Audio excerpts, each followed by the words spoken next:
ഞാൻ കേട്ടിട്ടുണ്ട് ഈ പ്രോട്ടീൻ പൗഡർ കഴിക്കുന്നതുകൊണ്ട് നിങ്ങൾക്ക് സെക്ഷൽ ഇഷ്യൂസ് ഉണ്ടാവും, കിഡ്നി അടിച്ചു പോകും, ലിവറിന് പ്രശ്നമാണ്. പട്ടിണി കിടന്ന് വെയിറ്റ് കുറയ്ക്കുമ്പോൾ പ്രശ്നം എന്ന് പറഞ്ഞാൽ വീണ്ടും നമ്മൾ ബോഡിയെ ഹേർട്ട് ചെയ്യാണ്. കേരളത്തിലോ ഇന്ത്യയിലൊക്കെ ഡയബറ്റിക് കൂടി വരുന്നതിൻ്റെ ഒരു പ്രധാനപ്പെട്ട കാരണം അതിനാൽ അത് എങ്ങനെയാണെന്നുള്ളതിൻ്റെ ഒരു പ്രോപ്പർ എഡ്യൂക്കേഷൻ ഇപ്പോൾ നമുക്ക് കിട്ടിയിട്ടില്ല. നമ്മളൊരു ദിവസം 50 ഗ്രാം പ്രോട്ടീൻ കഴിക്കണം, ഒരു 50 കിലോ വെയിറ്റ് ഉള്ള ഒരാൾ.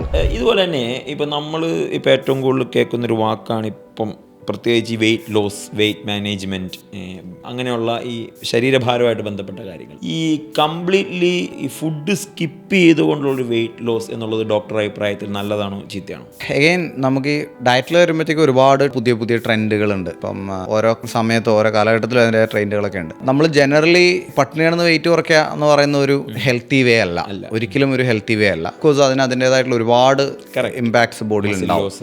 അതെ, അപ്പം നമ്മൾ എപ്പോഴും നമുക്ക് വെയിറ്റ് ലോസിന് എപ്പോഴും നമ്മൾ പ്രോപ്പറായിട്ടുള്ളൊരു കാലറി മാനേജ്മെൻ്റ് ആണ് നമ്മുടെ എക്സസ് ആയിട്ടുള്ള കാലറീസ് കട്ട് ചെയ്യുക. പിന്നെ അഗെയിൻ നമ്മുടെ കാലറീസിൻ്റെ ടൈപ്പ്, നമ്മൾ കാപ്സിൽ നിന്ന് മാത്രം കാലറി ബോഡിക്ക് അവൈലബിൾ ആക്കാതെ ഒരു ബാലൻസ്ഡ് ആയിട്ടുള്ളൊരു പ്ലേറ്റ് നമ്മൾ ചൂസ് ചെയ്യുക. അപ്പം അങ്ങനെയുള്ള കാര്യങ്ങളൊക്കെ വരുമ്പോൾ തന്നെ നമുക്ക് കുറേയൊക്കെ ഹെൽപ്ഫുൾ ആയിരിക്കും. പറഞ്ഞ പോലെ വെയിറ്റ് ലോസിന് നമുക്ക് ഹെൽപ്ഫുൾ ആയിരിക്കും. പിന്നെ ഇപ്പം ഈ സ്കിപ്പ് ചെയ്യുമ്പോൾ ഉള്ള പ്രശ്നങ്ങൾ എന്ന് പറഞ്ഞാൽ ബോഡി അതൊരിക്കലും ഒരു സർവൈവൽ മോഡിലേക്കാണ് മാറുന്നത്. കുറച്ചുകൂടി സ്ട്രെസ്ഡ് ആവാനൊക്കെയാണ് അതിന് ഇതുള്ളൂ.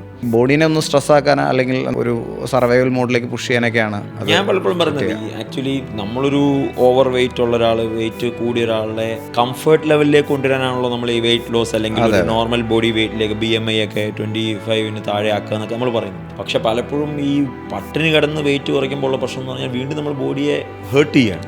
ബോഡിയെ ഉപദ്രവിച്ചുകൊണ്ട് ബോഡിയെ ഹെൽത്തി ആക്കുന്ന ഒരു കൺസെപ്റ്റാണ് അത് പഴയ ഒരു കൺസെപ്റ്റുമാണ്. അതെ, ഇപ്പം നമ്മൾ ബേസിക്കലി സ്പീക്കിംഗ് ഈ ഓവർ വെയിറ്റ് ആണെങ്കിലും അണ്ടർ വെയിറ്റ് ആണെങ്കിലും അതൊരു മാൽനറിഷ്മെൻ്റ് ആയിട്ട് തന്നെ നമ്മൾ കാൽക്കുലേറ്റ് ചെയ്യുക. ഒന്നെങ്കിൽ കുറേ എംപ്റ്റി കാലറീസ്, അതായത് നമ്മുടെ ബോഡിക്ക് ന്യൂട്രീഷണലി എഫക്റ്റീവ് അല്ലാത്ത ഒരുപാട് എംപ്റ്റി കാലറീസ് കാരണം വെയിറ്റ് ഗെയിൻ വരാം.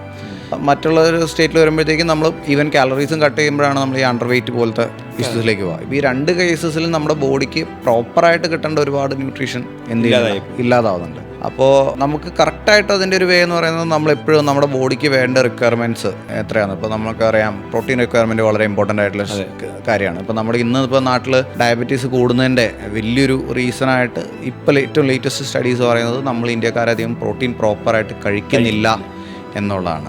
ആ ഒരു ആസ്പെക്റ്റ് ഒക്കെ പ്രോട്ടീനില്ലല്ലോ. ഇപ്പം നമ്മുടെ ബ്രേക്ക്ഫാസ്റ്റിലും ലഞ്ചിലും ഡിന്നറിലൊന്നും നമുക്ക് പ്രോട്ടീൻ പർപ്പസ്ഫുള്ളി ആഡ് ചെയ്താലല്ലാതെ സ്വാഭാവികമായിട്ട് വരുന്നതിൽ പ്രോട്ടീൻ വളരെ കുറവാണ്. തീർച്ചയായിട്ടും രാവിലെ കാർബോഹൈഡ്രേറ്റ് ആണ്, ഇഡലി ആണെങ്കിലും ദോശയാണെങ്കിലും പൂരി ആണെങ്കിലും അപ്പാണ്, എന്തിലും കാർബാണ്. അതിന്റെ കൂടെ സാമ്പാർ വേണമെങ്കിൽ കഴിക്കാം എന്നുള്ള രീതിയിലാണ്. അതിനകത്തും വളരെ നോമിനൽ ആയിട്ടാണ് ഇപ്പോൾ പ്രോട്ടീൻസ് വരുന്നുള്ളൂ. ഇപ്പൊ പുട്ടും കടല, പയർ, അങ്ങനെ ചെറിയ കാര്യങ്ങളുണ്ട്. പക്ഷെ അതൊന്നും നമ്മളുടെ മുട്ട, ഇതൊക്കെയാണ് നോർമലി ബ്രേക്ക്ഫാസ്റ്റ് നമുക്ക് പ്രോട്ടീൻ ഉള്ളത്. പക്ഷെ അതൊന്നും നമ്മൾ കോമൺ ആയിട്ട് ഇപ്പൊ നമ്മൾ അങ്ങനെ കണ്ടുവരുന്നില്ല.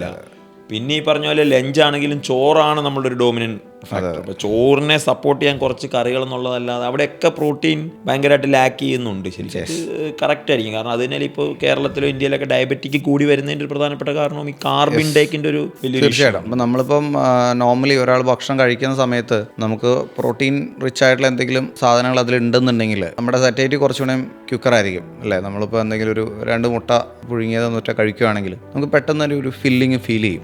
അപ്പോൾ അതേസമയം നമ്മൾ കാർബ് ബേസ് ചെയ്തിട്ടാണെങ്കിൽ നമ്മൾ കുറേ കൂടെ വോളിയം എന്ത് ചെയ്യുന്നുണ്ട്, അകത്തേക്ക് ചെല്ലുന്നുണ്ട്. അപ്പോൾ പിന്നെ അഗെയിൻ അതിൻ്റെ ഗ്ലൈസിമിക് ലോഡ് ഭയങ്കര ഡിഫറെൻ്റ് ആണ്. അപ്പോൾ നമുക്ക് പ്രോട്ടീൻ ചെല്ലുമ്പോൾ നമുക്കറിയാം അതിനകത്ത് ഗ്ലൈസിമിക് ലോഡ് വളരെ മിനിമം ആണ്. നല്ല ഫാറ്റ്, അതെ, നല്ല ഫാറ്റും കാര്യങ്ങളൊക്കെയാണ്. ഇപ്പോൾ ഒരു മുട്ട കഴിക്കുമ്പോൾ അതിനകത്തുള്ളത് നല്ല പ്രോട്ടീനും ഫാറ്റും ആണുള്ളത്. അപ്പോൾ ഇതൊരിക്കലും നമ്മുടെ ബോഡിയിലൊരു ഹ്യൂജ് ഇൻസുലിൻ സ്പൈക്സോ കാര്യങ്ങളോ ഉണ്ടാക്കുന്നില്ല.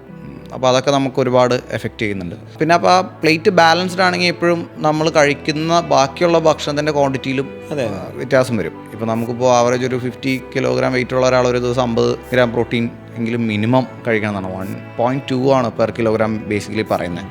പക്ഷേ മിനിമം 1 ഗ്രാം എന്നുള്ള രീതിയിൽ എടുത്താൽ പോലും നമ്മളൊരു ദിവസം 50 ഗ്രാം പ്രോട്ടീൻ കഴിക്കണം. ഒരു 50 കിലോ വെയിറ്റ് ഉള്ള ഒരാൾ, അല്ലെങ്കിൽ ഒരു എന്താ പറയുക ഒരു 80 കിലോ വെയിറ്റ് ഉള്ള ഒരാൾ 80 ഗ്രാം പ്രോട്ടീൻ കഴിക്കണം. നമുക്ക് ആവറേജ് ഒരു കോഴിമുട്ടയിലുള്ളത് 120 ആണ് ഇപ്പോൾ പറയുന്നത്.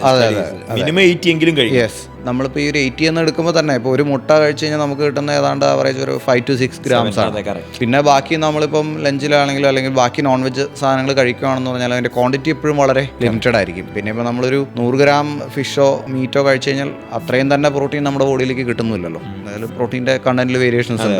പിന്നെ ഓഫ് കോഴ്സ് നമ്മൾ സപ്ലിമെൻറ്റ് ചെയ്യുമ്പോൾ നമുക്ക് കുറച്ചുകൂടെ കറക്റ്റായിട്ടൊക്കെ എത്തിക്കാൻ പറ്റും. പക്ഷേ again that is a different matter. നമ്മളതും ഈ അത്യാവശ്യം ഹെൽത്ത് കോൺഷ്യസ് ആയിട്ടുള്ള അല്ലെങ്കിൽ ജിമ്മിൽ പോകുന്ന ആൾക്കാരൊന്നും അല്ലാതെ പ്രോട്ടീൻ സപ്ലിമെന്റ് ചെയ്യുന്ന ആൾക്കാരൊക്കെ വളരെ കുറവാണ്. അതിന് അത് എങ്ങനെയാണെന്നുള്ളതിൻ്റെ ഒരു പ്രോപ്പർ എഡ്യൂക്കേഷൻ ഇപ്പോൾ നമുക്ക് കിട്ടിയിട്ടില്ല. ആരാണ് പ്രോട്ടീൻ പൗഡർ എടുക്കേണ്ടത്, എങ്ങനെയാണ് എടുക്കേണ്ടത്, അപ്പം അതൊരു പ്രോപ്പർ അഡ്വൈസ് ഇല്ലാതെ ഈ സപ്ലിമെന്റ്സും പ്രോട്ടീൻ പൗഡറൊക്കെ അത് വീണ്ടും എഗെയിൻ പ്രോട്ടീൻ പൗഡർ എന്ന് പറയുമ്പോൾ തന്നെ നമ്മുടെ നാട്ടിലുള്ള സാധാരണ ആളുകളുടെ ഇടയിൽ അത് വലിയൊരു സ്റ്റിഗ്മ ഉള്ളൊരു ഇതാണ്.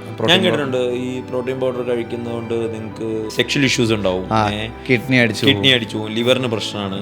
അത് ഞാൻ പറഞ്ഞത് അങ്ങനത്തെ മിത്തുകളെ ഒന്നും ബ്രേക്ക് ചെയ്യാൻ പറ്റിയിട്ടില്ല. യഥാർത്ഥത്തിൽ എന്തുകൊണ്ടാണ് പ്രോട്ടീൻ പൗഡർ വേണ്ടത്, അതിൻ്റെ ആവശ്യകത എന്താണ് എന്നുള്ളത് വളരെ പ്രധാനപ്പെട്ട ഒരു കാര്യം.